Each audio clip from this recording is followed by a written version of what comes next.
buenos días a todos. Bienvenidos nuevamente a las charlas del Departamento de Geociencias y Medio Ambiente y el área curricular de Medio Ambiente. Hace como 2 semanitas ya, además del departamento y el área curricular, pues tenemos en nuestro equipo de organizadores a los capítulos estudiantiles de Ingeniería Ambiental e Hidrogeología. Hoy me siento muy feliz de presentar esta charla que tiene por nombre Gestión Ambiental de Proyectos, Cumplimiento Legal Ambiental, Estudios Ambientales y otras píldoras de experiencia, que va a ser dictada por Lucas Ramírez Calle. Lucas es biólogo marino con especialización en minería y medio ambiente y además tiene muchísimos años de experiencia en todos estos trabajos de gestión ambiental y de trabajo ambiental, desde temas de monitoreo, levantamiento de información primaria, procesamiento, realización de estudios y gestión ambiental en proyectos. Me siento muy feliz, Lucas, de que estés en esta charla. Era una actividad que habíamos pensado hace mucho tiempo y bueno, hoy se dio. Muchas gracias a todos los asistentes. Digamos que unas normitas para la presentación es que les pedimos por favor mantener los micrófonos apagados, el video apagado, esto con el objetivo de mejorar como la transmisión. Y las preguntas que vayan teniendo las pueden dejar en el chat, que yo me encargaré como de consolidarla. Lucas, bienvenido y te doy entonces la palabra. Bueno, Caro, muy agradecido pues por la invitación. Desde ya varios años creo que estábamos tratando de buscar un espacio, sin embargo, pues hasta hoy se dio en medio pues de esta nueva normalidad y bueno, me siento muy agradecido pues por la invitación de la Universidad Nacional, que a través del área curricular y pues la de Medio Ambiente y el Departamento de Geociencias y a través de la profe Caro me invitaron a dar esta charla. Yo simplemente espero que pues, sea un espacio de conversación y podamos compartir experiencias y entender un poco desde el punto de vista, aquí no se trata de digamos, una cátedra, sino, digamos, compartir las experiencias a través de los años en la experiencia laboral. Creo que hay muchos abogados, me imagino que hay muchos ingenieros, seguramente van a ver que vamos a tratar unos temitas bien interesantes y espero que sea de todo su agrado. Entonces voy a empezar a proyectar en este momento. Me cuentan si ya la ven. Ya la vemos. ¿La puedes poner, Listo. porfa, en tamaño, en proyección? Está como en edición. Listo. Bueno, digamos que vamos a empezar un poco vamos a hablar pues de gestión ambiental de proyectos y estudios ambientales. Como les comentaba, es una noción desde la perspectiva de un profesional que ha trabajado en este tema y no pretende, digamos, ser la verdad absoluta, sino tratar de exponerles un poco cómo a través de los años hemos asumido diferentes temas de la gestión ambiental, temas jurídicos, que no soy abogado tampoco. Entonces, vamos a ver un marco legal normativo que no incluye todas las leyes, normas, resoluciones, términos de referencia, pero sí trata desde mi perspectiva las normas, acuerdos internacionales, digamos, más importantes y que considero tienen una influencia para todo el tema que nosotros como profesionales ambientales o que trabajamos en estos temas, pues tenemos que entender. Vamos a ver el caso uno, que es simplemente, digamos, estos casos se relacionan con la experiencia laboral que he tenido, no toda, pero sí, digamos, traté de incluir diferentes experiencias. Entonces tenemos un proyecto de infraestructura de una alianza público-privada, 4G, el proyecto Mar 1, como constructores, el proyecto Gramalote, que es un proyecto minero en San Roque, Antioquia, que en este momento se encuentra en fase de reasentamiento, cuenta con licencia ambiental, ahora lo vamos a profundizar un poco más. Y algunos proyectos de arquitectura que se vienen desarrollando con el taller de arquitectos, una oficina de arquitectos jóvenes que vienen haciendo o venimos haciendo un buen trabajo en cuanto a temas urbanísticos y de espacio público. Y al final, pues como decía Caro, me imagino que al final ya tendremos un espacio media hora, 40 minutos, una hora, lo que ustedes consideren para preguntas, conversaciones que surjan y comentarios finales. Entonces, vamos a empezar un poco con los antecedentes o el marco legal normativo. Digamos que inicialmente podemos empezar hablando de la Ley Segunda de 1959, que digamos es muy importante referenciarla, digamos, en esta línea de tiempo. Es importante porque, digamos, es el primer ensayo donde o donde se empiezan a dictar las normas sobre la economía forestal de la nación y particularmente la conservación de recursos naturales renovables. Entonces, se crean 7 zonas de reserva forestal y se empieza a generar todo el tema de conservación de las partes altas, de cierta manera, de las franjas de protección, de las coberturas y algo de producción forestal. Es muy importante, o a mí me parece muy importante entender que la Ley Segunda de 1959, y seguramente en la charla al final podremos discutirlo con las personas que tienen más conocimiento sobre este tema, no surge de la nada, no es que al legislador se le ocurrió vamos a crear la ley segunda de 1959, porque sí, surge digamos, a partir de una preocupación, que se evidencia una colonización desmedida y ausente de vigilancia y control, y se empieza a notar una afectación ambiental bastante fuerte en las partes altas por toda esta colonización, las parcelaciones digamos, el INCORA, todo el tema de potrerización, y el legislador preocupado con esto, pues, digamos, legisla y crea la Ley Segunda de 1959, que es muy importante, y hasta hace muy poco aún no se había delimitado de manera adecuada. Entonces, digamos que en unos conceptos como por ejemplo, en la zona de reserva forestal central, digamos que es más o menos la divisoria de aguas entre el Magdalena y el Cauca, va 15 kilómetros a un lado y 15 kilómetros al otro. Esto ha generado muchos problemas, particularmente para algunas poblaciones que se quedaron, digamos, inmersas dentro de esas zonas de reserva y han tenido que ejercer muchas, digamos, sustracciones para sustraer estas áreas y otras sustracciones asociadas a proyectos mineros, proyectos viales, etcétera, etcétera. Bueno, luego viene la Convención de Estocolmo.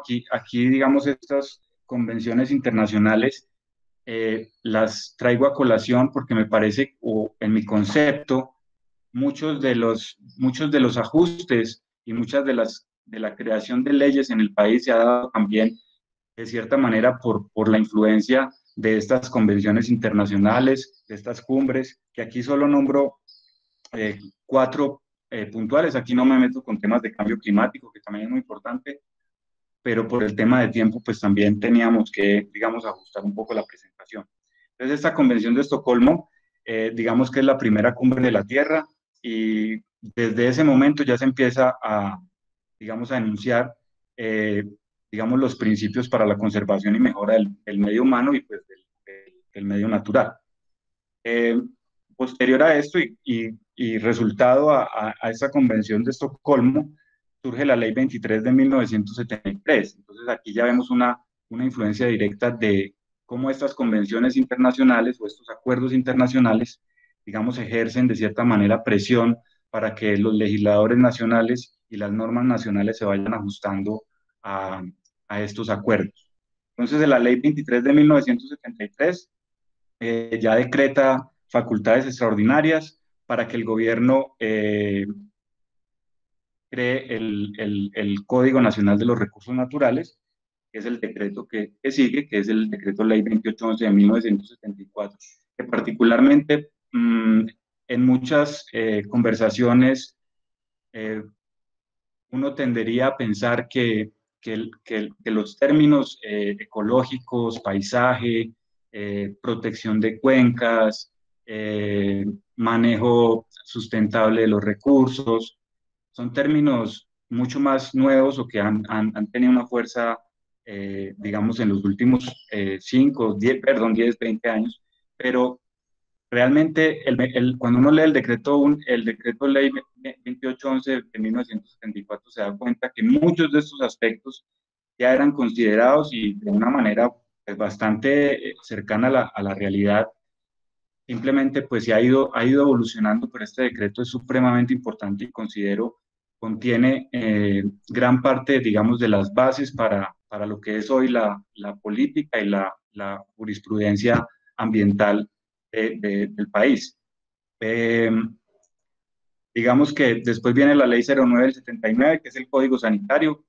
El Código Sanitario lo traigo lo incluyo en este listado porque no solamente es un código asociado a salud y bienestar humano desde el punto de vista sanitario, sino que ya toca temas de residuos sólidos, de aguas residuales, de emisiones atmosféricas, de suministro de agua. Entonces también empieza a estructurarse una serie de principios y de temas importantes para todo lo que es la gestión ambiental, que incluye todos estos temas asociados a la gestión del agua y otros aspectos.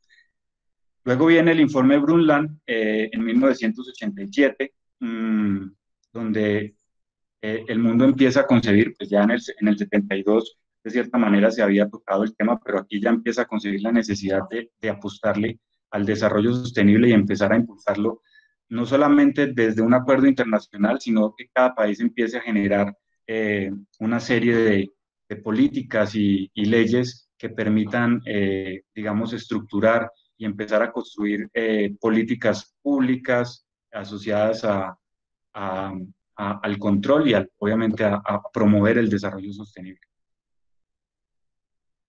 Nace pues la Constitución Política de Colombia en 1991. Eh, y aquí digamos, es muy importante entender que, digamos, desde el concepto, desde el punto de vista ambiental, varios autores expertos en el tema la llaman una constitución ecológica, porque tiene más de 30 normas asociadas a la protección ambiental o, digamos, temas asociados al desarrollo sostenible y otros aspectos que hacen que esta constitución sea una constitución verde o ecológica. Eh, pero algo muy importante es que eleva el manejo y protección de los recursos naturales y el medio ambiente y la biodiversidad como categoría de norma constitucional, porque reconoce de cierta manera la obligación del Estado y de las personas de proteger las riquezas culturales y naturales de la nación, en el artículo 8. Pero a su vez, digamos que aquí empezamos también el artículo 332 dice que el Estado es propietario del subsuelo, que toda actividad económica es libre y que la ley determinará el alcance de la libertad económica. Asimismo, el artículo 58 habla de que la propiedad privada, todos los temas de derechos adquiridos y que se deben generar leyes civiles asociadas a ese control. Entonces aquí hay, digamos, empiezan a mezclarse ciertas cosas que más adelante observaremos cómo digamos, todo este contexto o este marco jurídico nos va a influenciar en todos los aspectos que tienen que ver con la gestión ambiental y de proyectos que, digamos, que vimos en el día a día. Después viene la cumbre de Río de Janeiro, que es la cumbre otra de las cumbres de la Tierra, en 1992. Aquí pues se convoca, digamos, de cierta manera, los resultados del informe Brundtland. Y aquí, digamos que quería resaltar que busca un equilibrio justo entre las necesidades sociales, económicas y ambientales de las generaciones presentes y futuras, desarrollo sostenible, y establece las bases para la cooperación internacional de los países en desarrollo y desarrollados para generar esos avances en desarrollo sostenible. Posteriormente, y inspirada en los compromisos de la Cumbre de Río de Janeiro de 1992, pues nace ni más ni menos que la Ley 99 de 1993. Obviamente, no solo influenciada por la Cumbre de Río, sino teniendo en cuenta todos los aspectos previos de la ley, del decreto Ley 2811, de la Ley 23, de la Ley Segunda, todos los aspectos ambientales que se han tratado. Aquí, digamos, para mí, en mi concepto, es un punto de quiebre pues sumado digamos, a la constitución política, pero aquí digamos que ya al crear el Ministerio de Medio Ambiente y el reordenamiento del sector público, creando el sistema el Sistema Nacional Ambiental, pues ya empieza a generarse una construcción de unas políticas más claras y de un seguimiento ambiental asociado, que ahorita vamos a ver el organigrama de este SINA, donde vamos a observar que prácticamente en cualquier actividad que desarrollemos, sea privada, pública, sea, digamos, en aspectos de estudio, sean en aspectos de permisos, vamos a encontrar que vamos a tener interacciones de algún modo con alguna institución asociada al Sistema Nacional Ambiental. Bueno, y digamos, la ley 99 adicionalmente ya empieza a hablar de la obligatoriedad de la licencia ambiental y empezamos a desarrollar una serie de conceptos asociados a todo lo que es el licenciamiento ambiental, que obviamente es de suma importancia. Y aquí pues incluí la ley 70 de 1993, pues porque también todo el tema de propiedad colectiva de la tierra y cómo eso también en los proyectos, digamos que eso es un tema supremamente importante. Eh, bueno, adicionalmente, pues puse la ley 165 del 94, porque es la que aprueba el convenio sobre la diversidad biológica que también se da en Río 92. Y pues importantísimo para lo que vamos a conversar es el Código de Minas, la Ley 685 de 2001, que, digamos, lo que busca es reglamentar todo lo referente a temas mineros. Aquí surgen las guías mineroambientales de exploración, de explotación, de beneficio, de transformación, que ahorita las vamos a ver un poco más en detalle ya en el estudio de caso. Y después encontramos la cumbre de Johannesburgo, que simplemente es otra cumbre de la Tierra, donde también pues, trata o se intenta renovar el compromiso político del desarrollo sostenible.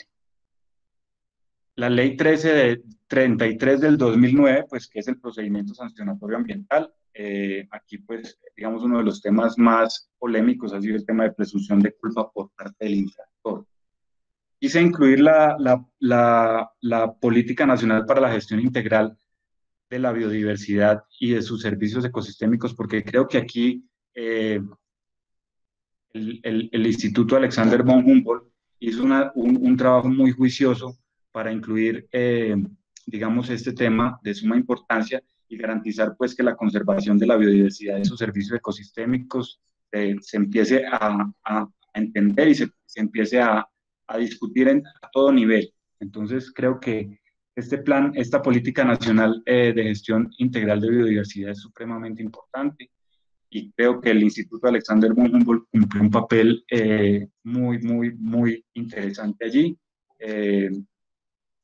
Y bueno, y el Instituto Alexander von Humboldt, además, pues con todo el tema de limitación de páramos, eh, también ha hecho un trabajo, digamos, técnico sobresaliente en mi concepto. Después viene el decreto único reglamentario 1076 de 2015, pues que lo que hace es compilar las normas en un solo cuerpo normativo, digamos que facilita un poco todos los temas de consulta. Aquí encontramos todo lo asociado a permisos ambientales, licencias, vertimientos, captaciones, etcétera, etcétera. Y este decreto es prácticamente para los que estamos en el tema ambiental de proyectos, pues un documento que estamos consultando todo el tiempo, que tenemos que tener prácticamente en nuestra biblioteca para salir a veces de muchas dudas, entender algunos conceptos y digamos que este decreto es dinámico porque se le han ido incluyendo algunos temas que en la versión inicial no quedaron plasmados. Y bueno, y la ley 1930 de 2018, que la ley de páramos, que ya, digamos, establece, se venía trabajando, digamos, en esa implementación de algunos temas, pero la ley 1930 ya, digamos, deja en firme o establece ya que la exploración y explotación minera no se puede desarrollar en páramo, ni la exploración ni la explotación de hidrocarburos, no se pueden construir nuevas vías, no se puede usar maquinaria pesada, no se pueden realizar quemas, no se pueden realizar talas, no se puede degradar la vegetación. Además es muy importante porque establece de cierta manera actividades, digamos, compatibles y cómo esas actividades tienen que ser, de cierta manera, amigables con el ecosistema en el que se encuentran.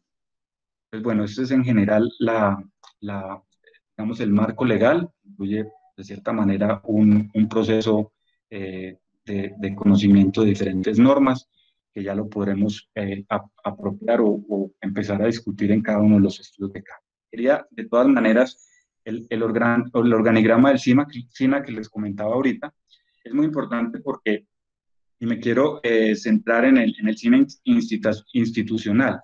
Entonces, bueno, acá está el Ministerio de Ambiente y Desarrollo Sostenible, y bueno, ya hoy no, pero ya los levantamientos de veda pasaron a las corporaciones y a la ANLA, pero anteriormente el Ministerio de Ambiente y Desarrollo Sostenible con su Dirección de Bosques era quien otorgaba los levantamientos de veda nacional. Ahora eso ya quedó en competencia de las corporaciones autónomas en los casos que aplique, o en la ANLA si es un proceso o un proyecto licenciado. Tenemos los 5 institutos de investigación del Sistema Nacional de Ciencia y Tecnología, que en mi concepto realmente le han aportado una discusión diferente a los temas ambientales, una discusión técnica, y adicionalmente la posibilidad de que muchas de las personas que estamos en temas de gestión y mucha gente asociada a proyectos, pues puedan de cierta manera empezar a ver la gestión ambiental institucional como un solo bloque. Digamos que aquí, hace unos años, en 2006, 2005 y antes, pues, digamos que todos los ministerios, cada uno iba por su lado. Entonces, el Ministerio de Minas otorgaba títulos mineros por todo lado. Después, y voy a poner el caso, pues, de Greystar, Ecooro, después Ecooro, eh, ellos estaban como Greystar desde el 94 en la zona del páramo de Santurbán. Tuvieron una serie de permisos, tenían su título minero. Como empresa, pues estaban desarrollando sus actividades y estaban dentro de la ley. Eh, Después de casi 10, 15 años de trabajar en la zona, cuando ya deciden que van a hacer digamos que van a pasar al licenciamiento y a la explotación, pues encuentran una serie obviamente, oiga, ¿cómo así? Está en un páramo. No, pero venga, tan. Entonces ya empiezan a generarse unas trabas y obviamente se les niega la licencia y se les quita el título minero, porque justo en ese momento también estaba todo el tema de páramos en la parte de organización, de legislarlo, de pilas con los páramos.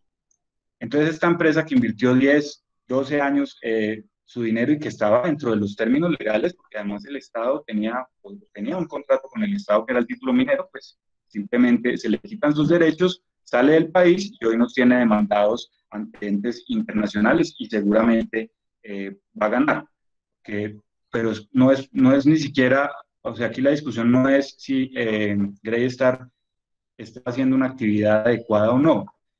La discusión es que Greystar estaba eh, siguiendo todos los estatutos de ley, tenía un contrato con el Estado, y aún así fue digamos, desconocido ese tema, y hoy nos tiene demandados, y como les digo, todos vamos a tener que pagar esa demanda. Entonces creo que hoy uno de los avances que hay que reconocer en el Estado es que hoy los ministerios están mucho más integrados. Hoy si tú tienes un proyecto puedes entrar a la página de la Agencia Nacional Minera o de la Agencia Nacional de Hidrocarburos. Tienes unos mapas que puedes consultar en línea, puedes mirar tu proyecto dónde está, qué áreas protegidas están cerca. Eh, Tienes una aplicación como Tremartos de conservación internacional. Puedes hacer cálculos de pérdida en biodiversidad simplemente poniendo si es un proyecto aéreo, un proyecto puntual. Y digamos que hoy las herramientas y los temas en el país asociados a la gestión ambiental y el desarrollo sostenible y el desarrollo de proyectos han avanzado considerablemente. Entonces, estos institutos para mí son demasiado importantes. Tenemos adicionalmente las corporaciones autónomas regionales. En el caso de Antioquia, voy a hablar solo de Antioquia, en mi concepto están muy bien organizadas. Corantioquia y Cornare son, bueno, y Corporaba, pues Corporaba no lo conozco también, pero Cornare y Corantioquia son instituciones muy organizadas, tienen unos programas muy interesantes como el programa de Banco 2 que inició Cornare y que ahorita es ejemplo a nivel nacional. Eh, Tenemos la Unidad Administrativa Especial del Sistema de Parques Nacionales Naturales de Colombia, eh, las autoridades ambientales asociadas a las áreas metropolitanas de más de 1 millón de habitantes y la Autoridad Nacional de Licencias Ambientales. Digamos, en los proyectos en los proyectos o los proyectos que vamos a hablar, nosotros normalmente estamos en interacción con la Autoridad Nacional de Licencias Ambientales, pero también con las corporaciones autónomas regionales en algunos casos. Entonces, este organigrama es importante entenderlo para lo que vamos a conversar ahorita. Bueno, para, quería también darles un poco el contexto de las etapas de minería y el marco legal minero ambiental. Digamos que, digamos, aquí van a observar que si bien el Código de Minas establece, la Ley 685 de 2001 establece solamente prospección, exploración y explotación, eh, que la explotación ya la dividen en construcción, explotación, beneficio y transformación. Digamos que normalmente los proyectos o las empresas mineras tienen otras fases adicionales. Entonces aquí digamos que hay una mezcla de lo que está establecido en el código, pero cómo funciona realmente o cómo funcionan realmente las empresas mineras donde yo he trabajado. Habrán otras que tengan 18 fases, otras pueden tener 2 fases, pero digamos que en este caso particular, digamos que aquí lo importante es entender cómo funciona desde lo técnico y lo ambiental un proyecto minero. Entonces, el proyecto minero inicia con una fase 1 o prospección regional, donde digamos, los geólogos lo que hacen, y me disculparán los geólogos que están presentes, pero digamos es el entendimiento que tengo yo como geólogo, los geólogos hacen un recorrido en unas áreas muy grandes definidas por diferentes aspectos, mapas geológicos nacionales, actividades de minería ancestrales, zonas digamos, de posibles encuentros de información geológica interesante o posibles, o digamos, información ya existente de posibles yacimientos o posibles zonas de interés geológico. Entonces, los geólogos van haciendo estos recorridos, tomando muestras de superficie, en algunos casos también hacen temas y digamos aquí también entra la fase 2 un poco. En este caso, pues no hay uso de recursos naturales. Nosotros en algún momento lo que hacíamos en esas etapas en la parte ambiental era que íbamos previamente a revisar en el área digamos, culturas o que una línea base ambiental, digamos, pequeña con información secundaria, identificando también posibles impactos ambientales existentes, minería artesanal o minería de otro tipo, vertimientos que pudiesen generar algún tipo de contaminación y hacíamos simplemente un recorrido rápido y ya los geólogos continuaban con su prospección regional y su exploración geológica de superficie. Con esta información donde empiezan a encontrar, digamos, cuando hacen esta prospección y exploración geológica de superficie, empiezan a encontrar datos que pueden generar datos anómalos o datos que le generan una información que pueden, digamos, esperar que si hacen una exploración o empiezan a explorar el subsuelo, van a encontrar información interesante. Entonces ya esa prospección regional de un área muy grande empieza a, a disminuir y empieza a generar un área ya más específica para el desarrollo de la exploración. Eh, Aquí la fase 3 es cuando ya empezamos normalmente, ahora hay otros métodos, pues aire reverso, empezamos la perforación. Entonces aquí ya empieza el tema de perforación diamantina. Entonces aquí ya entramos, digamos, como encargados de la parte ambiental, tenemos que empezar a hacer o a construir algunas herramientas de gestión o de control ambiental. En la fase 3 mm, el Código de Minas establece que para el desarrollo de la exploración geológica solo se requieren las guías mineroambientales de exploración. Entonces tenemos unas guías mineroambientales, un marco de referencia, que es una especie de plan de manejo ambiental para las actividades que vamos a desarrollar. Y obviamente todos los permisos que en este caso son con las corporaciones autónomas, permisos normalmente para esta perforación o para estas actividades de perforación se requiere agua, entonces hay que hacer la solicitud de concesión de aguas superficiales, posiblemente aprovechamiento forestal, aunque muchas veces por el tamaño de estas plataformas, que pueden ser de 10 por 10, máximo 20 por 20, muchas veces se puede acomodar el sitio para no realizar aprovechamiento forestal. Entonces, posiblemente vertimientos, aunque normalmente lo que se hace o lo que se utiliza son sistemas de recirculación, donde tenemos una serie de piscinas donde se maneja el lodo y se recircula todo el tiempo. Entonces aquí empezamos esas interacciones con las corporaciones autónomas. Normalmente las guías mineroambientales, a pesar de que no se tienen que presentar a la corporación, se presentan para que la autoridad esté enterada, se le informa, se llevan al sitio para que conozcan las actividades que se van a desarrollar.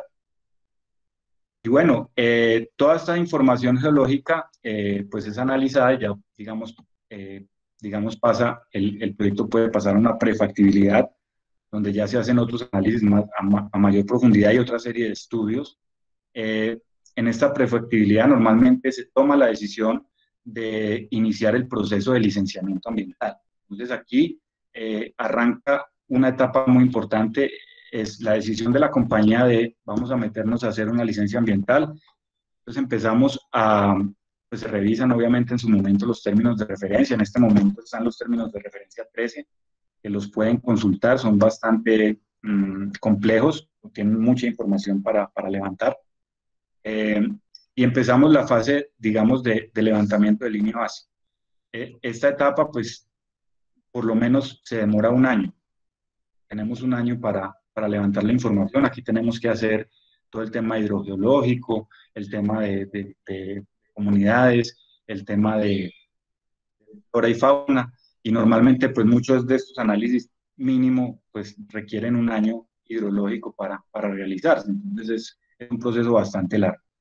Eh, digamos que ya se inicia pues ahí en ese proceso de levantamiento digamos, de información para el estudio de impacto ambiental, pues tenemos también que ir evaluando otros temas asociados a por ejemplo, todo el tema de superposición de proyectos, todo el tema de presencia de grupos étnicos, todo el tema de arqueología.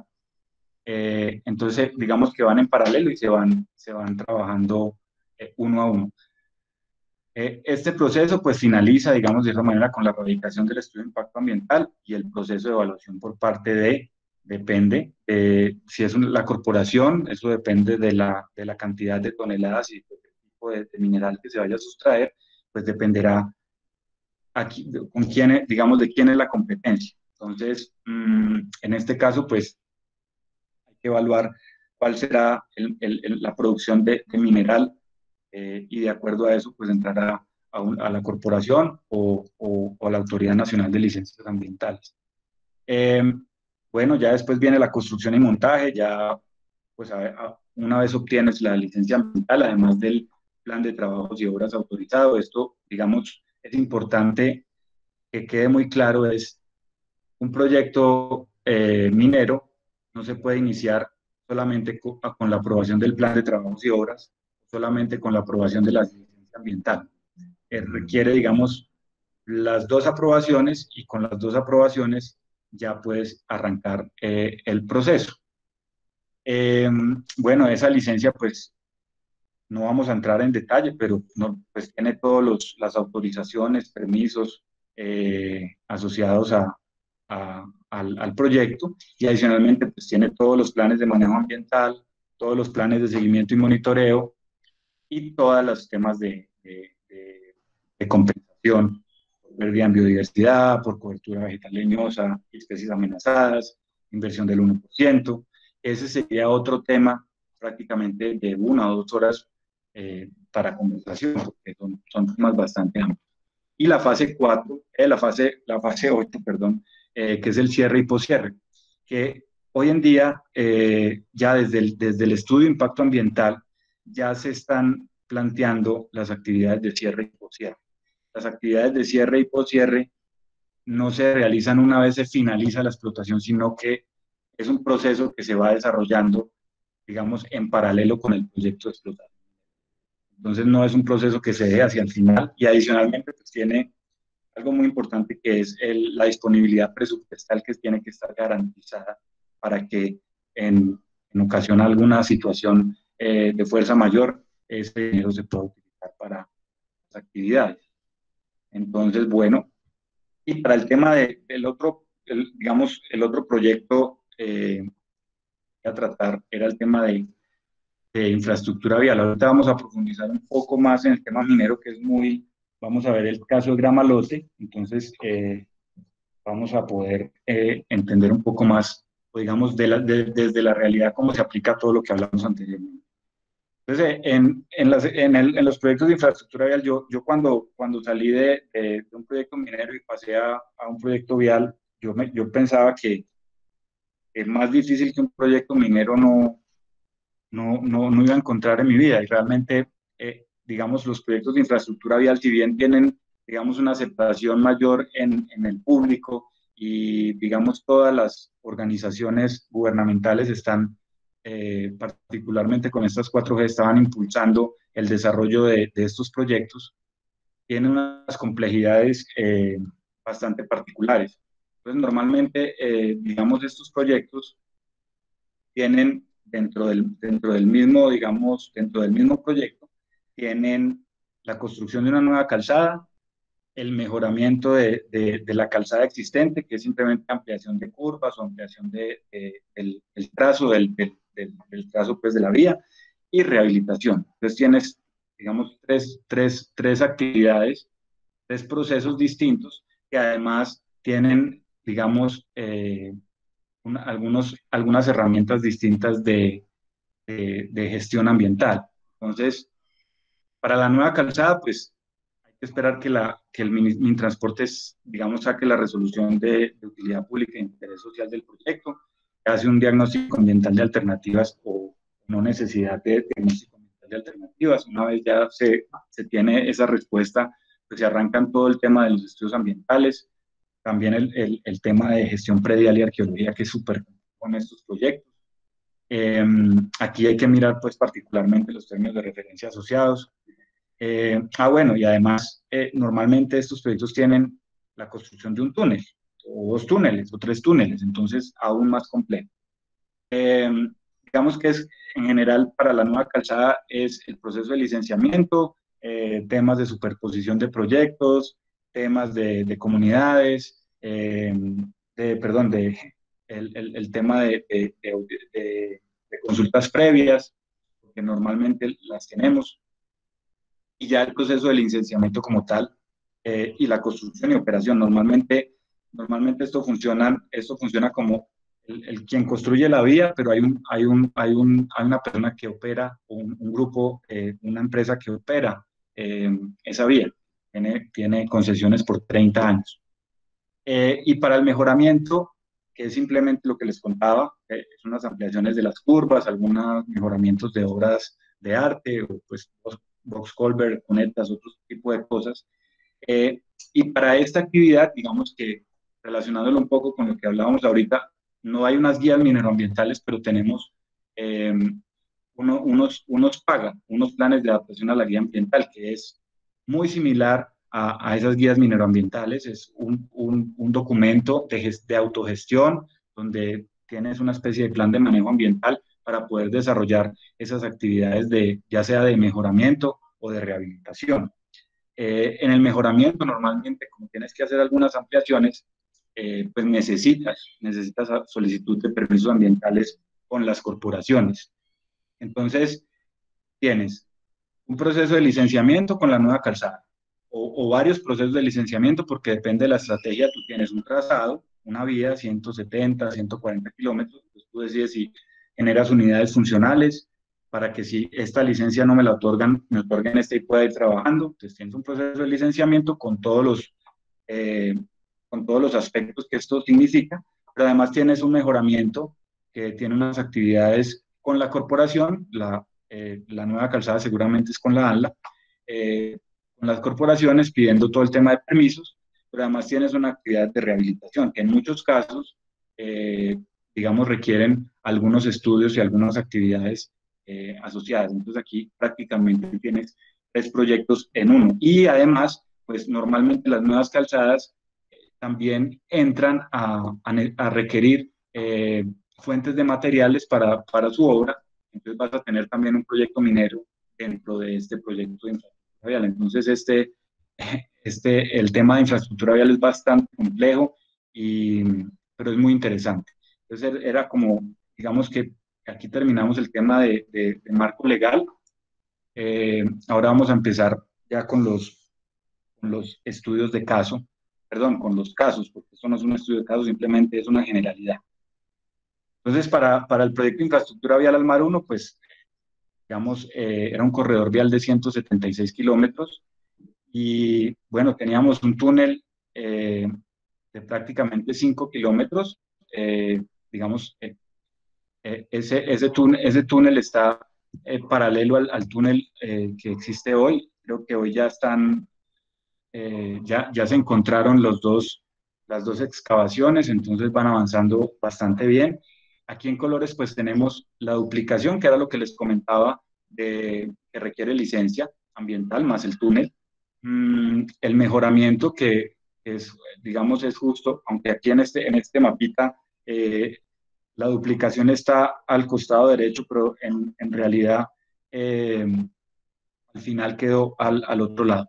Eh, Tenemos el mejoramiento, la construcción, la rehabilitación y todo además con la operación de la vía como está hoy. Entonces, eh, digamos que este proyecto además incluía muchísimas cosas que ahorita las vamos a mirar, muchas complejidades, porque teníamos un distrito de manejo integrado en la parte del túnel, teníamos el tema de la zona de reserva ribereña del río Cauca cercano a Santa Fe de Antioquia, entonces todo el tema de bosque seco tropical, entonces muchos aspectos en un solo proyecto.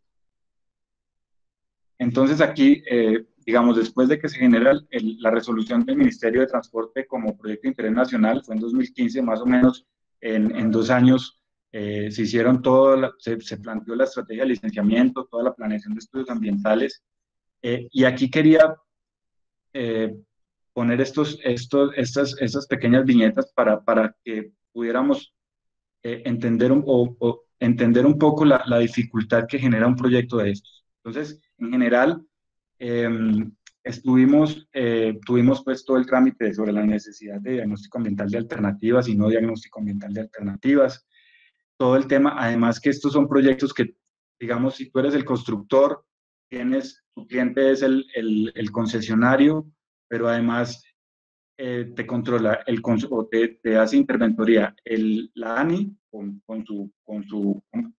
sus interventores, pero además tienes al concesionario que está también presionando por tiempos y por trabajos de calidad. Eh, Todos los trámites ante el Instituto Colombiano de Antropología e Historia, pues toda la arqueología en un proyecto lineal, pues se imaginarán de 170 kilómetros, todo el trabajo que requiere. Todos los trámites ante el Ministerio del Interior, en este caso tuvimos consulta previa, esa consulta previa se realizó en tiempo récord, casi 6 meses, 7 meses se realizó. Trámites ante el Ministerio de Ambiente y Desarrollo Sostenible, todo el tema de vedas, la sustracción del DMI, el Distrito de Manejo Integrado, la divisoria del Valle de Aburrá, Río Cauca, ante Corantioquia.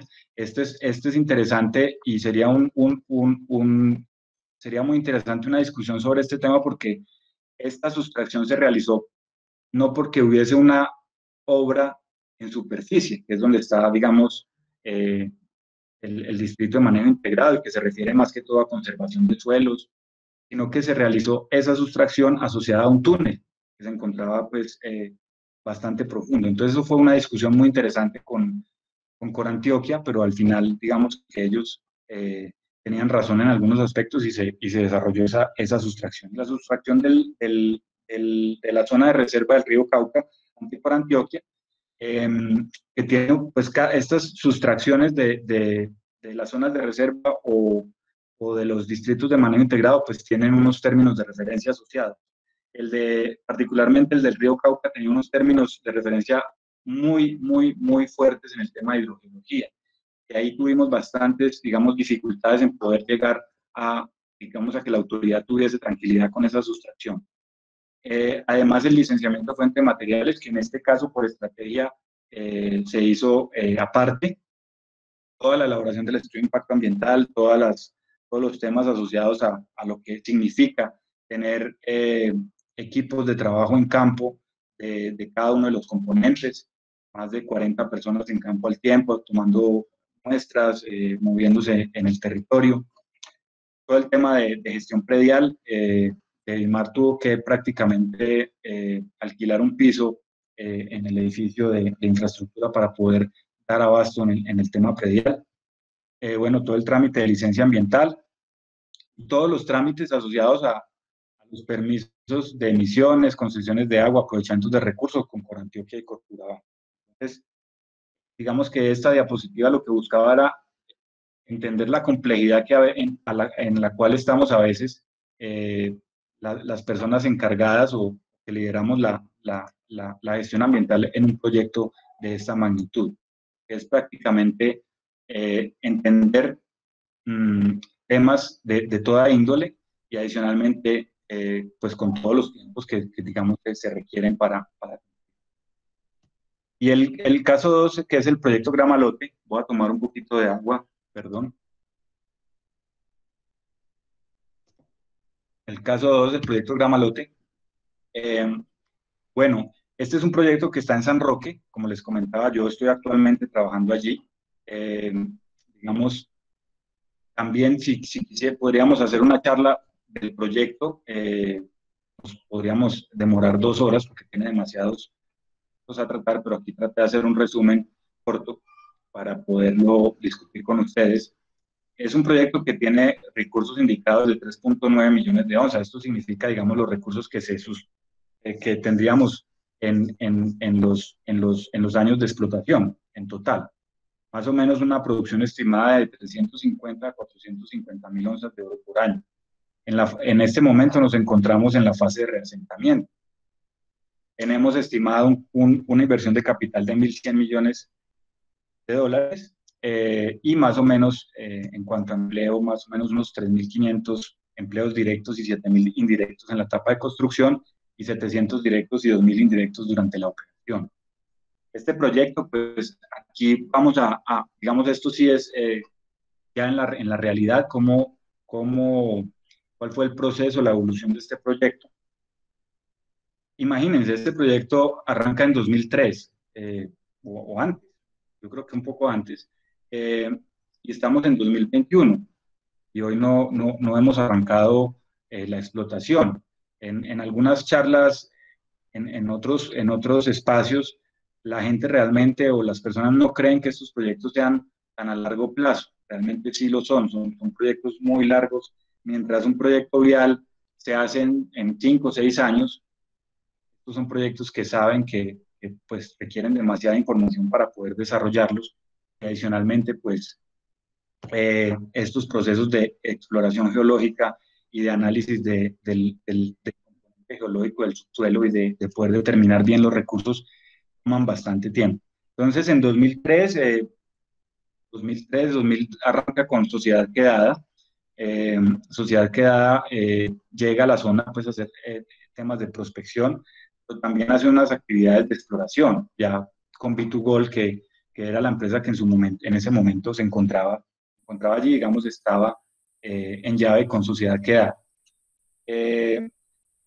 Cuando arranca la exploración, pues se empiezan a solicitar todos los permisos, digamos, de captación de aguas, permisos pues con la corporación, con Cornare, y se hace una jornada súper fuerte de exploración, detallando pues temas particularmente diamantina en este caso, y se saca mucha información geológica. La perforación diamantina lo que hace es sacar unos núcleos de perforación que tienen digamos, una serie de anotaciones y que los geólogos, estamos en la fase de logueo que dice de la cajita, ellos van mirando cómo están distribuidas esas venillas, qué disposición tienen, también se hace un análisis geoquímico, y se empieza a determinar ese modelo geológico del depósito, del posible depósito, y empieza a generarse la información estadística y asociada pues para poder seguir avanzando en cada una de las etapas.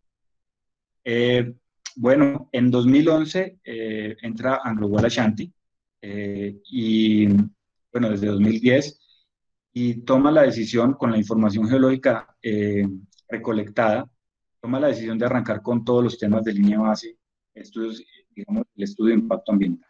Entonces se hace unas jornadas bastante importantes de recolección de información ambiental y el informe, o sea, todo el proceso arranca en 2011 y se radica eh, en febrero de 2015.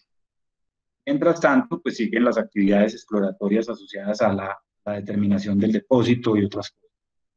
Ese proceso de licenciamiento eh, arranca pues con la evaluación del estudio de impacto ambiental por parte de la ANLA y la ANLA otorga licencia ambiental en noviembre de 2015.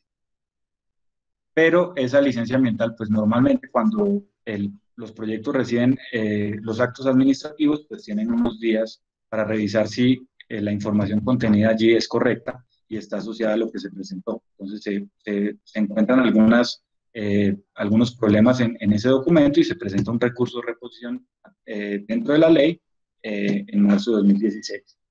Y ya, digamos, bueno, y paralelamente, pues todo el tema del plan de trabajos y obras que tiene que ir prácticamente, cuando tengamos la licencia, tenemos que tener el plan de trabajos y obras aprobados para poder arrancar actividades. Entonces, en noviembre de 2016 se reporta a la ANLA el inicio de actividades. Inicio de actividades dentro de la licencia ambiental. Casi inmediatamente después ya se inicia un proceso de modificación de licencia ambiental por tres razones particulares. Porque tenemos el proyecto de BINUS, entonces hay una superposición de áreas. Dos, porque había unas zonas en las cuales la empresa consideraba importante iniciar unos procesos de formalización minera en el sector de la María, entonces esa área había que sacarla del área licenciada para poder que ellos pudieran tener su contrato minero y pudieran arrancar sus actividades de formalización, que eh, eh, hoy ya lograron, o sea, la María SAS ya tiene su proyecto minero formalizado y legalizado desde lo minero y desde lo ambiental. Tienen licencia ambiental por parte de Cornare y ya tienen el plan de trabajos y obras aprobados. Hoy ya están formalizados oficialmente. Entonces, y también el retrollenado de uno de los trabajos de explotación. Entonces, esas, digamos, tres razones principales fueron las que motivaron la modificación de licencia ambiental. Se modifica la licencia ambiental, se inicia el proceso, es prácticamente lo mismo que el proceso de licenciamiento, y nos otorgan la modificación de licencia ambiental en mayo de 2019. Este proyecto tiene una particularidad y es que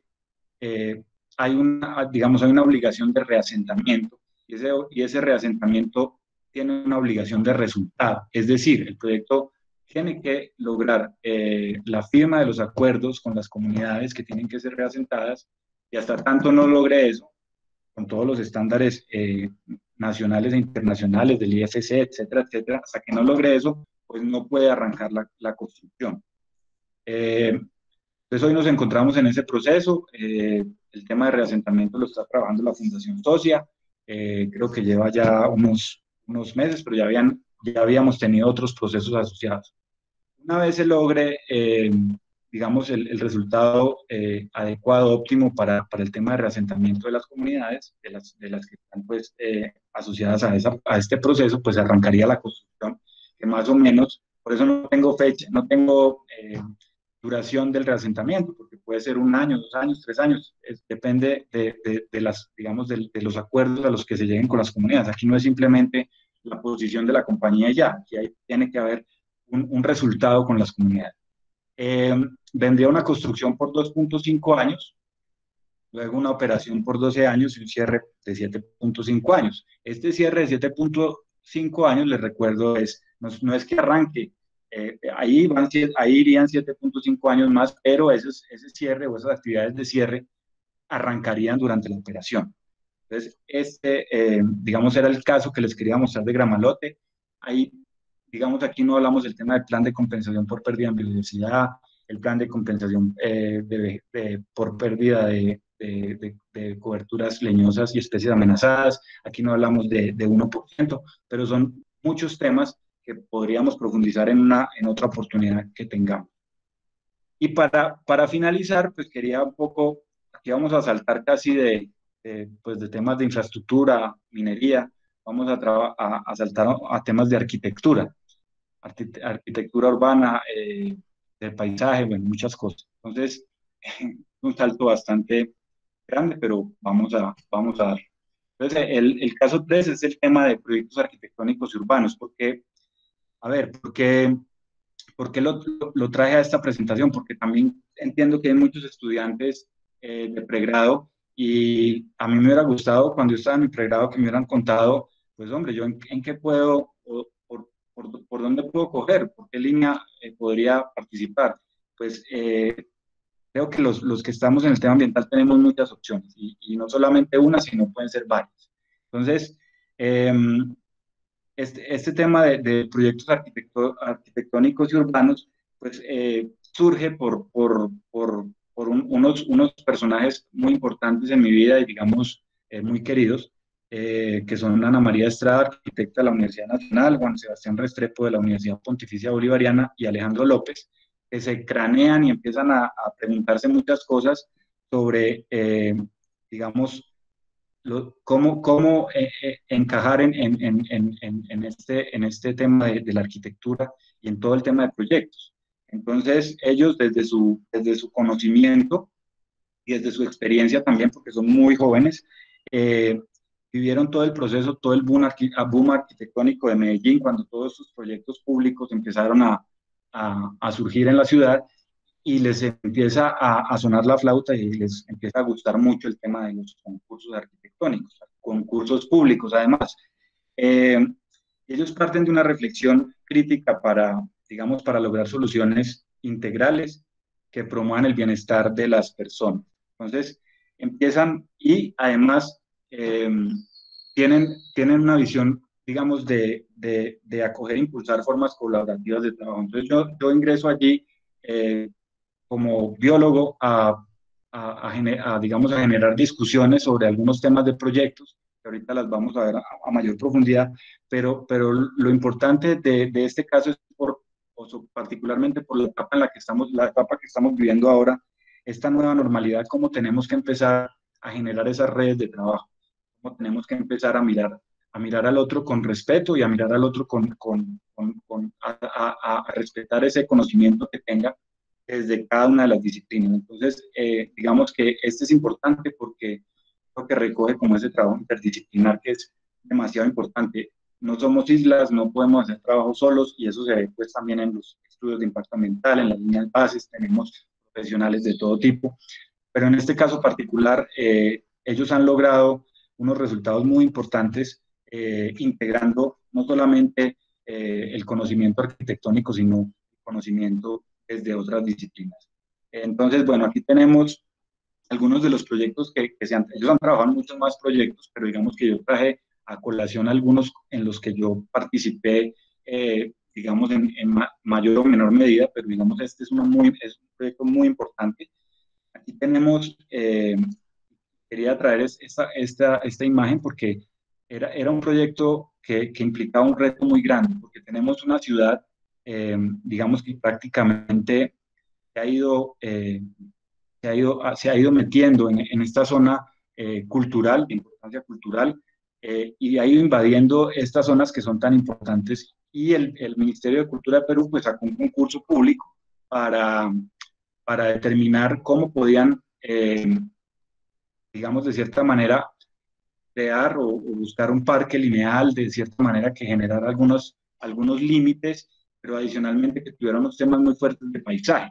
Digamos que este es particular porque el taller de arquitectos venía de muchos proyectos en Medellín y, digamos, en Colombia, que pues tenemos un verde tropical y tenemos unas vegetación muy impresionante, y entrar a este sistema árido y a este, digamos, desierto, pues generó digamos, muchas discusiones acerca de si le incluíamos un poco el verde o si respetábamos de cierta manera ya lo que se encontraba allí estructurado, incluyendo los temas de escasez de agua y otras cosas. Entonces fue un proyecto muy importante, y además hace un par de días se ganó la cuarta Bienal de Arquitectura Latinoamericana de Arquitectura en León, en Guanajuato, México.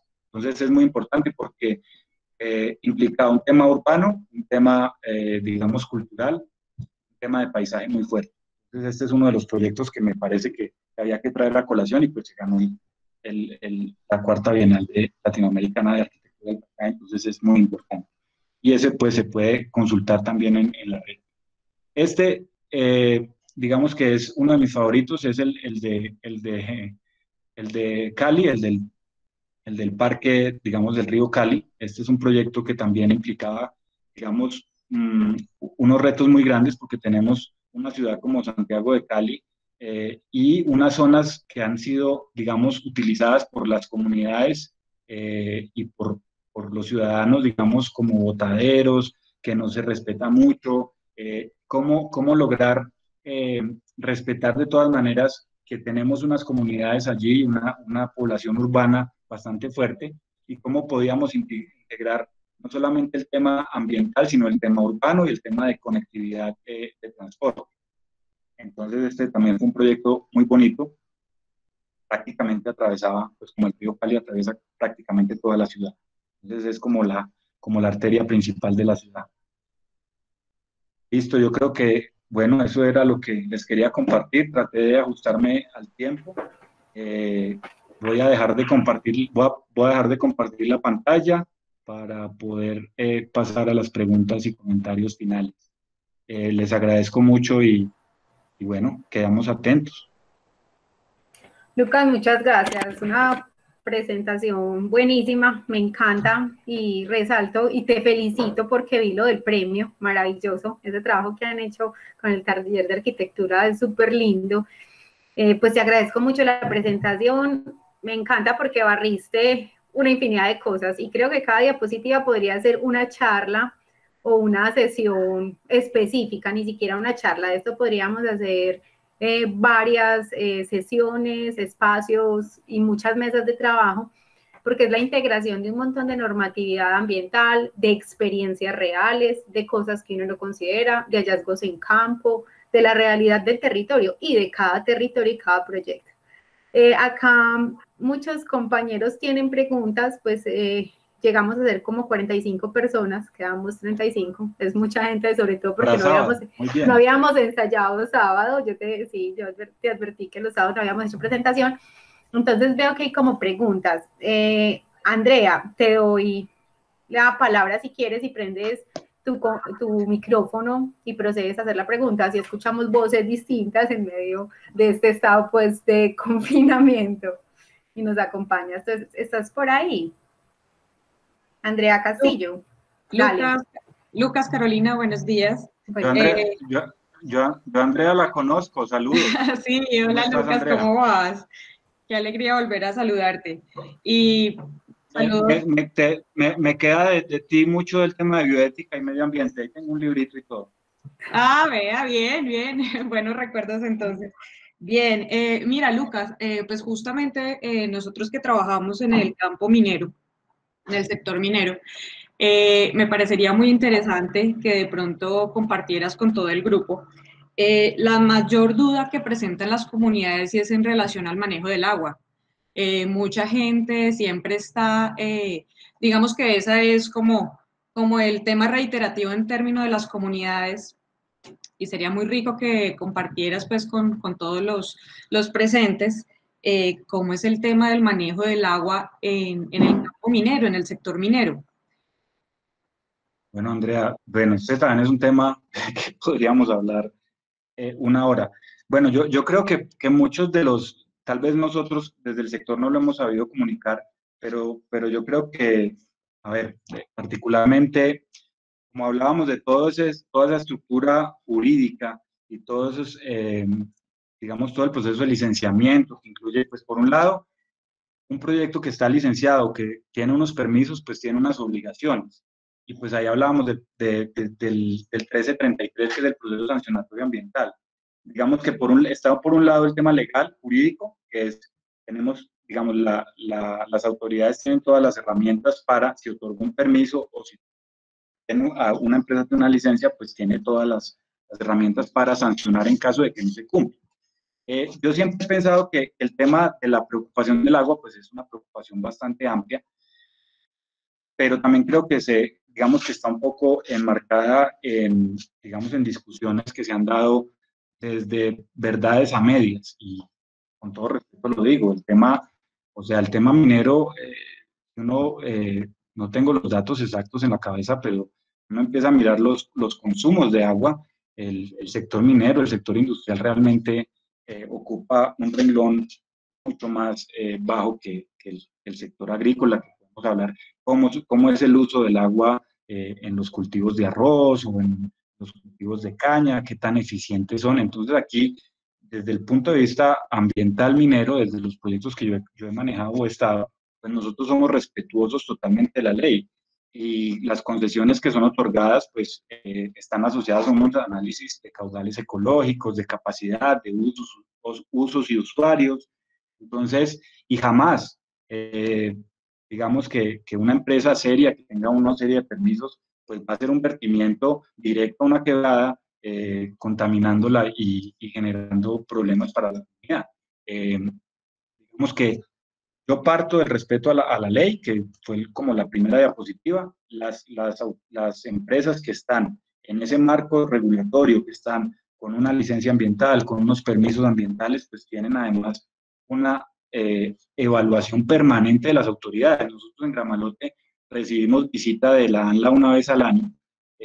Presentamos un informe de cumplimiento ambiental una vez al año, donde se especifican todos los aspectos de calidad, cantidad, aprovechamiento de recursos, etcétera, etcétera.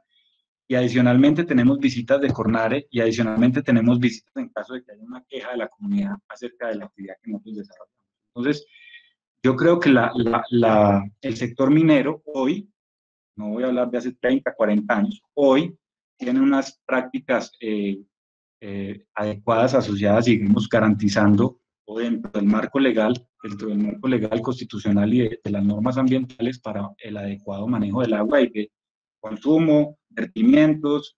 Entonces yo creo que esa conversación es un poco, y entiendo la preocupación de las personas, pero realmente la discusión tendría que estar enfocada a qué está pasando con la minería criminal.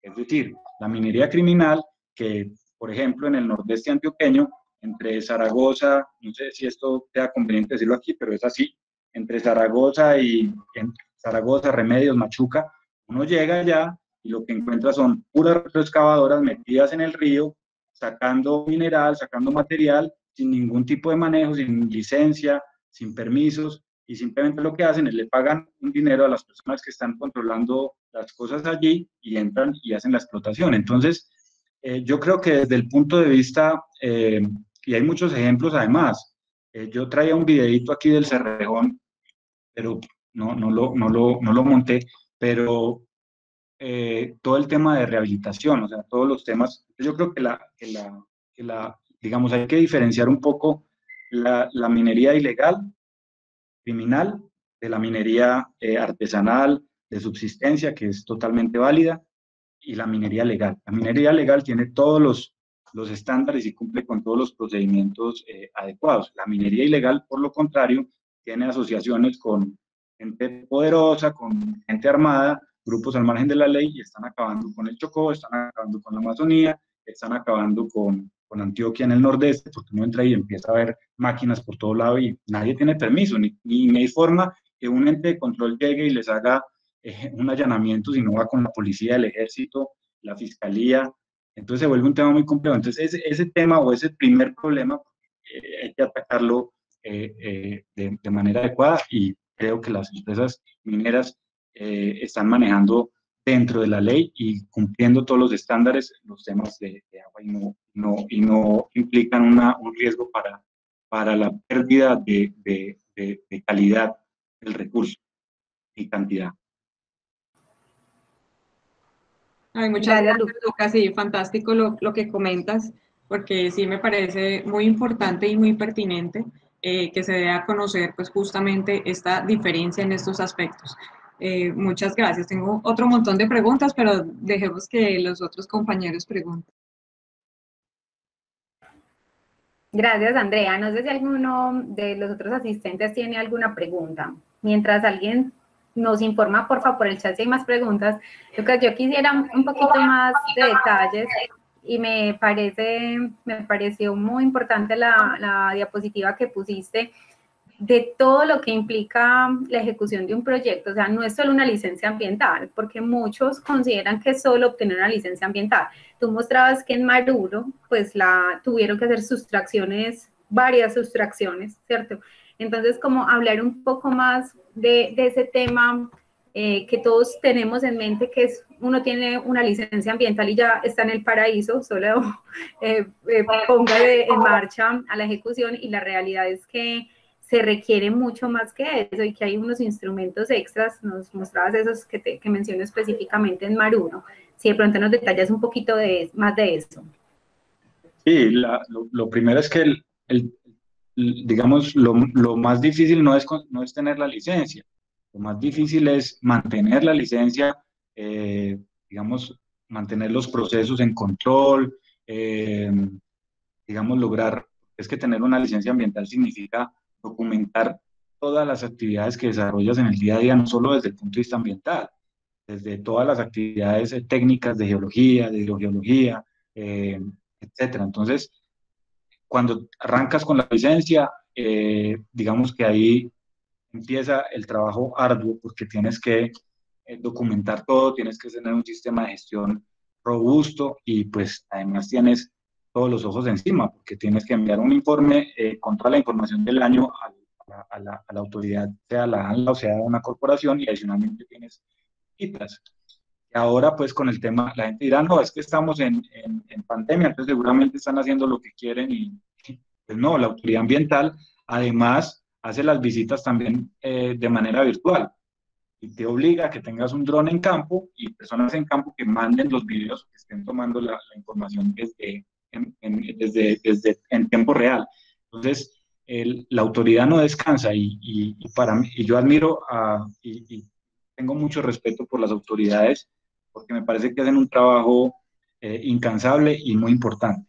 En cuanto a la otra parte de los estudios, pues sí, es que digamos que cuando se define la estrategia, a cómo vamos a abordar el proyecto, porque cualquier proyecto es diferente, como podíamos ver, por ejemplo, en el tema de vías, pues tenemos muchos aspectos, eh, pero por ejemplo allí dividimos todo el trazado de nueva calzada en varias unidades funcionales. Entonces, uno era el túnel, el otro era después del túnel hasta San Jerónimo, después de San Jerónimo hasta Santa Fe de Antioquia era otro, y cada uno de esos sectores tenía unas particularidades, y para cada uno de esos sectores pues había que cumplir los términos de referencia que tenemos para vías, para túneles, etcétera, etcétera. Entonces, digamos, vamos a tomar entonces en el túnel teníamos que cumplir los términos de referencia que Caro lo sabe de temas de hidrogeología que son súper completos, el modelo hidrogeológico conceptual, el modelo hidrogeológico matemático, eh, haciendo todas las perforaciones asociadas a, digamos, determinar esto.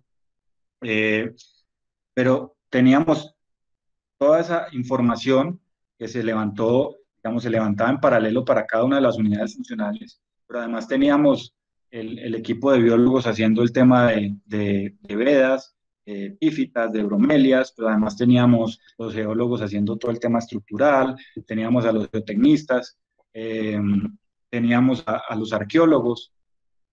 Entonces, digamos que esos estudios implican, o estos proyectos, que es algo muy importante, no solamente implican un levantamiento de información, sino que han implicado en la historia de Colombia conocer qué tenemos, porque desafortunadamente en Colombia, aún hoy, el presupuesto de investigación es demasiado bajito, o sea, somos un país que le invertimos a la guerra nomás.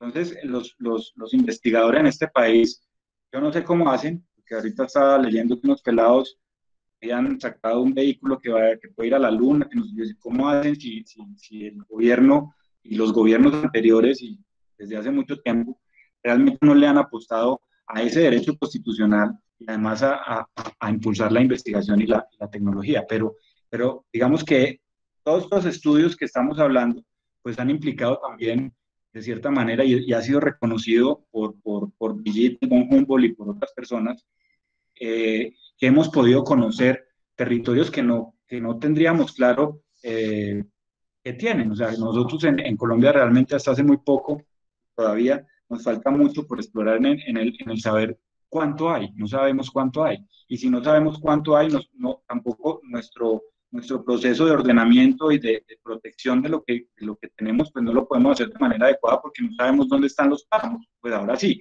pero hace unos años no sabíamos bien dónde están los páramos y había era una norma que a cierta altura arrancaba el páramo, cuando la naturaleza no funciona así. Hay diferentes condiciones dependientes de clima, de condiciones ambientales distintas, de tipo de suelos, que determinan la posición de ciertas estructuras vegetales y estos temas de ciclos geoquímicos, conexiones ecosistémicas. Entonces, por un lado, tienes una dificultad de levantar mucha información nueva porque no hay información, y por otro lado también creo que estos procesos o estos proyectos le han generado mucho conocimiento al país. Y voy a poner el ejemplo de la Colosa, que seguramente entonces ahora saldrán más preguntas. En la Colosa, en su momento, un gerente que tenía una visión muy importante sobre cómo quería el desarrollo de los estudios, buscó, buscó hacer buscó hacer algunos convenios donde no se buscaba nada diferente a tener, por ejemplo, una estación de investigación de vegetación o de ecosistemas de alta montaña, en una zona distinta al proyecto, pero buscar un convenio con las universidades, y en algunos casos se logró eh, generar información para el país, artículos científicos de la Universidad de Caldas, artículos científicos de la Universidad Nacional, información hidrogeológica súper valiosa. Entonces, yo creo que, por un lado, tenemos una legislación muy robusta, tenemos unos términos de referencia que, digamos, se han ido construyendo desde lo técnico y eso está muy bien, pero también tenemos una falencia en la información ambiental del país que ha ido mejorando y eso lo quiero recalcar.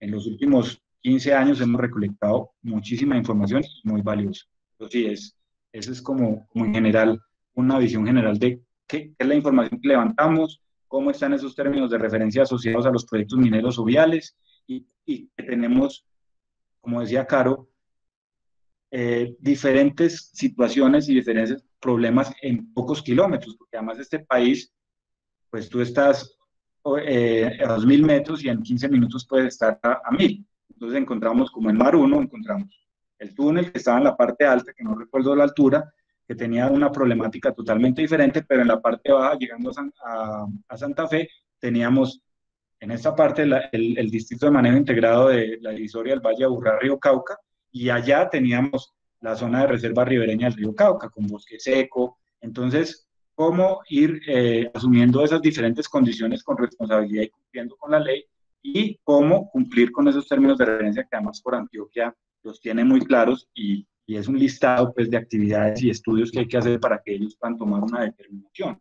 Porque aquí finalmente no es, es que les van a dar la licencia ambiental, es que les van a dar la sustracción, no, esos análisis y esos permisos se otorgan después de un análisis, de una información que pide la autoridad de acuerdo a sus conocimientos técnicos y todo el proceso que han hecho para sacar los términos de referencia y evalúan si pueden otorgar o no ese permiso, digamos, si es una licencia ambiental, evalúan si realmente ese impacto se va a poder compensar o no, o si la afectación es demasiado fuerte, como el tema de Santurbán con Ecodo, que definitivamente no se podía desarrollar allá, o la inundación allá del río Cauca, que iban a inundar una serie de relictos de bosque seco, pues también negaron la licencia. Entonces, es esa evaluación como autoridad y gestor que tiene que tener en cuenta todos esos aspectos. Gracias, Lucas. Por acá hay una pregunta de Diana Lucía Muñoz Gutiérrez. Ah, bueno, pero me salté otra. No, voy en orden, que me salté un poquito. Alguien nos pregunta acá, Gonzalo de Jesús Restrepo Martínez, que cuando inician la construcción del Parque de Cali, ¿sabes? No, ese concurso no ganó. Ojalá hubiera ganado, no ganó. Desafortunadamente no ganó, pero no sé el que se lo ganó, pues cuando inicia. Yo creería que debería iniciar pues el próximo año al menos, aunque con este tema de la pandemia, pues muchos proyectos se atrasaron. Pero en ese concurso no ganamos, sino que me parece muy, como yo soy de Cali, entonces me parece muy lindo el juego. Listo. Diana Lucía Muñoz Gutiérrez tiene la siguiente pregunta, previamente tiene un comentario.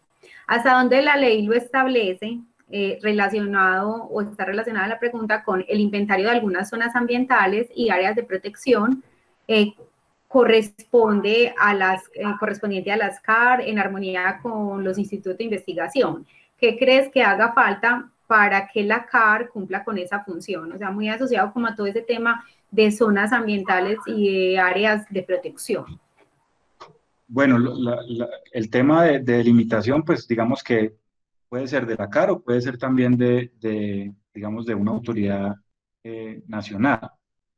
Entonces, digamos que eso está, digamos, un poco mezclado. Entonces, ahí es donde el Sistema Nacional Ambiental, pues, cumple una función muy importante y los institutos que les nombré, que están ahí, pues, establecidos, eh, digamos que son los que aportan esa información ambiental, de importancia de biología, temas de biodiversidad, servicios ecosistémicos, coberturas vegetales. Con base en eso, pues poder, digamos, hacer las políticas para esa delimitación. Digamos que un ejemplo muy claro es el tema de páramos. El tema de páramos arranca había unas normas, como les decía, que tenían digamos, unas cotas de altura, esos, digamos, esos ecosistemas definidos de páramos, o digamos, de zonas ecosistemas de alta montaña, eh, tenían que ser delimitados. Lo mismo que pasó con la Ley Segunda de 1959. Ahí mismo decía, estas áreas tendrán que ser delimitadas por la autoridad ambiental, Entonces, como que la norma de una vez va diciendo, bueno, ustedes tienen que delimitar esto. Y claro, es obligación del Estado. Eh, ¿Con la ayuda de quién? Pues de todo el Sistema Nacional Ambiental, incluyendo los institutos, incluyendo las CAR, incluyendo la autoridad, el Ministerio de Ambiente y Desarrollo Sostenible, pues que, digamos, está arriba, pero las CAR son independientes, o digamos, tienen esa característica de que son autónomas, pero de todas maneras, en el tema de páramos, trabajó el Instituto Alexander von Humboldt, trabajó el Ministerio de Ambiente y trabajaron las CAR. Entonces, digamos que es un trabajo del Estado y seguramente si necesitaran información del sector privado, pues qué bueno que lo pudieran utilizar.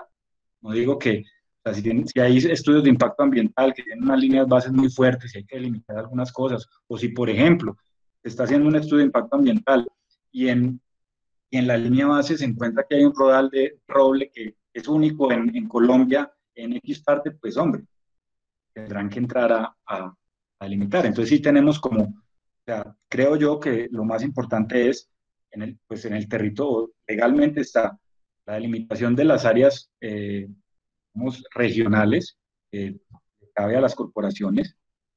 También hay unas áreas, digamos, parques naturales, páramos y otras cosas que le cabe al Ministerio de Ambiente y a los institutos que pueden apoyar, vamos a ambas instituciones.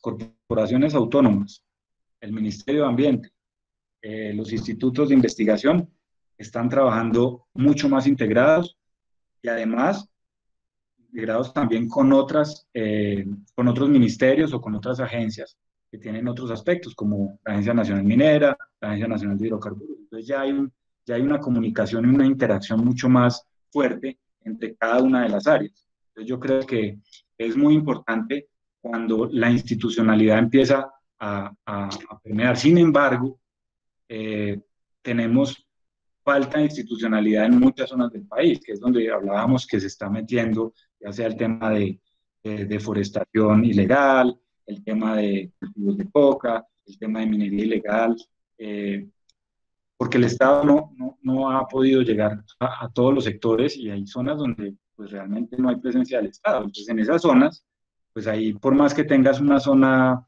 ¿no?, delimitada, por ejemplo, Chiriquete, lo puedes tener delimitado, pues si el Estado no hace presencia, pues ¿quién va a evitar que alguien llegue a talar? Allá no va a llegar una empresa minera legal a meterse a un parque natural, ni una empresa legal minera a meterse a un páramo.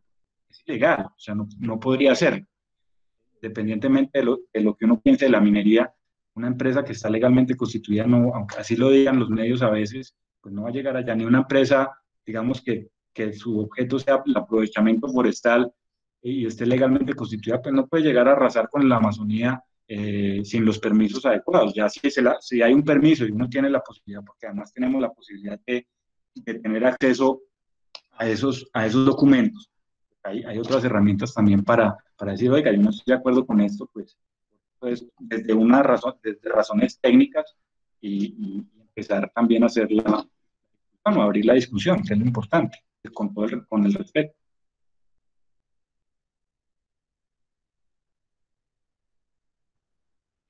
Estaba hablando con el micrófono apagado, me pasa todos los días por ahí 4 veces al día.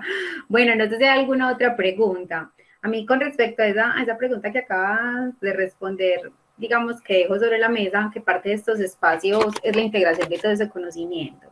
O sea, Colombia tiene un sistema, una estructura de SINA, ¿cierto? El Sistema Nacional Ambiental, como lo comentaba Lucas con sus institutos de investigación, pero en paralelo las universidades, acuérdense que este es un espacio académico finalmente, las universidades generan conocimiento y hay que tener muy en mente todos que un dato no hace la diferencia, la suma y el análisis de un montón de datos son los que nos generan la información y nos aumentan ese conocimiento.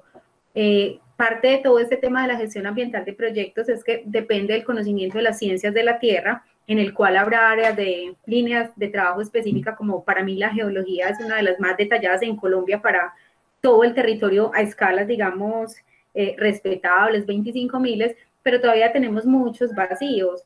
Hemos visto que en los últimos años Von Humboldt ha publicado cantidades de hallazgos y de información biótica, ¿cierto?, que antes no teníamos, y pues gracias a Dios hemos cambiado como ese pensamiento y hemos empezado a mejorar el conocimiento en los diferentes aspectos ambientales. Entonces siempre como tener en mente que todo el trabajo que hacemos desde la empresa pública, desde la empresa privada, desde en estudios, en proyectos de investigación, todo hay que pensar que tiene que estar como disponible para el uso de los otros, ¿cierto? Y tenemos que mirar, siempre que uno va a hacer un trabajo y toma un dato, tiene que mirarlo con el escepticismo inicial de verificar su calidad y su representatividad, pero tenemos mucha información que nos permite ahora en el país consolidar una muy buena base de datos. No sé si alguien tiene alguna otra pregunta. Nadie claro, y más. Algo importante es que ojalá las discusiones, porque es que las discusiones en temas ambientales se están volviendo como discusiones políticas. Claro que tienen un componente político. Obviamente hay digamos, hay una línea que establece el Estado para cuál es el desarrollo que quiere para su país, ¿no? Y digamos que hay un tema muy particular que es el tema del subsuelo. Entonces, tenemos, por un lado, los entes, digamos, municipales, regionales, que son los encargados de hacer el ordenamiento de su territorio, pero desde hace muchos años y desde la Constitución, el Código de Minas y antes, desde Simón Bolívar, pues el subsuelo es del Estado. Entonces, tú estás ordenando un territorio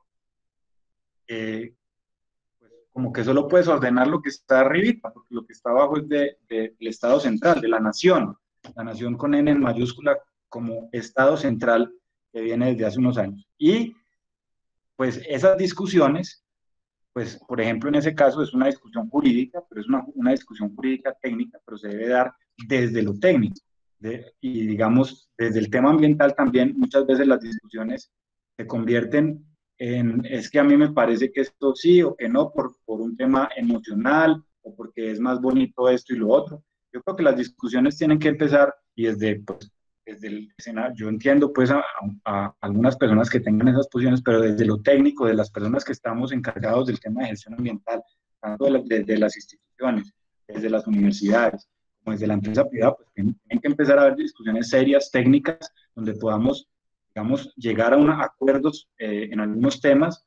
Seguramente tenemos los temas de compensación por pérdida en biodiversidad en estos proyectos son increíbles y ojalá pudiéramos llegar desde lo técnico a, digamos, a interacciones importantes donde pudiéramos avanzar en un conocimiento más profundo de la realidad de qué es lo que genera la minería a cielo abierto, qué es lo que genera la minería subterránea, realmente cuál es el gasto del agua de una mina en producción, eh, por qué el tema agrícola, a pesar de tantos años de no estar tecnificado, y no estoy hablando de los pequeños agricultores, sino de los grandes conglomerados de cultivos, de monocultivos, que todavía el arroz lo estamos sembrando, inundando el terreno y después todos los suelos y los nutrientes se van para el río directamente, sin ningún tipo de tratamiento. Entonces, ¿cómo podemos empezar a desarrollar actividades agrícolas tecnificadas, bien desarrolladas, que cumplan con toda la normatividad, que no tome tanta agua? ¿Cómo podemos empezar a desarrollar actividades mineras de manera adecuada, cumpliendo los estándares y cada vez mejorar más los procesos y entender que esos procesos ganaderos, agrícolas, mineros, petroleros generan un impacto, como genera un impacto levantarse todos los días? ¿Cómo podemos generar que esos procesos vayan mejorando en el tiempo, que han ido mejorando desde los años 70, han mejorado muchísimo? ¿Cómo podemos seguir haciendo que mejoren? ¿Y cómo podemos mejorar esos sistemas de producción para que obviamente todos podamos tener un medio ambiente pues mucho más adecuado y cuidado pues por todas las partes? Sí, Lucas, ese punto me parece fundamental porque es que la gestión ambiental no es solo un tema de proyectos, la gestión ambiental es un tema del día a día. La gestión ambiental está en nuestras casas con el manejo del reciclaje, con el manejo del agua. O sea, es un tema que va más allá solo de temas de infraestructura o de aprovechamiento de recursos. No, Lucas, no veo como más preguntas. Te agradezco muchísimo la charla. Se dio después de muchos años, es maravilloso, me encanta.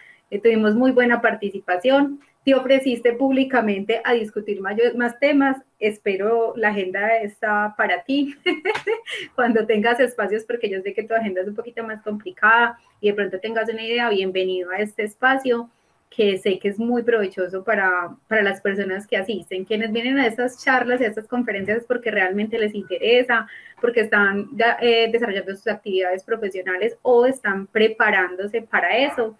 Y creo que todo esto enseña mucho, enseña muchísimo. Nosotros desde las aulas tratamos de generar conocimiento y hacer intercambio con los estudiantes, pero estas realidades del día a día en los trabajos es lo que a ellos yo sé que más los fortalece y además los anima a ver toda la variedad de opciones que tendrían en cómo desempeñarse.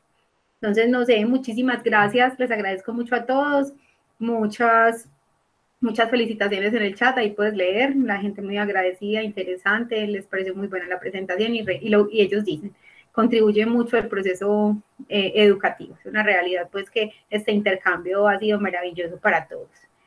Que estén muy bien, chicos, y a todos que estén muy bien, esperando que todos estén muy aliviaditos, muy juiciosos con lo que se nos viene, mucha responsabilidad y autocuidado, parezco echando cantaleta todo el tiempo. Tienes el micrófono apagado, Lucas. No, que ojalá la decisión de que la gente salga a la calle haya sido desde lo técnico y no desde lo político. Sí, ahí nos queda la responsabilidad a los que nos podemos seguir cuidando, que nos sigamos cuidando. Es un tema también de todos. Hay que darle opción a los que necesitan en este momento trabajo y los que podemos estar en la casa, tratar al máximo de cuidarnos. Lucas, chao, un abracito muy grande. Gracias, Qué gracias rico a verte, todos que estés muy y bien. bueno, chévere. Gracias. Excelente presentación. Gracias. Chao.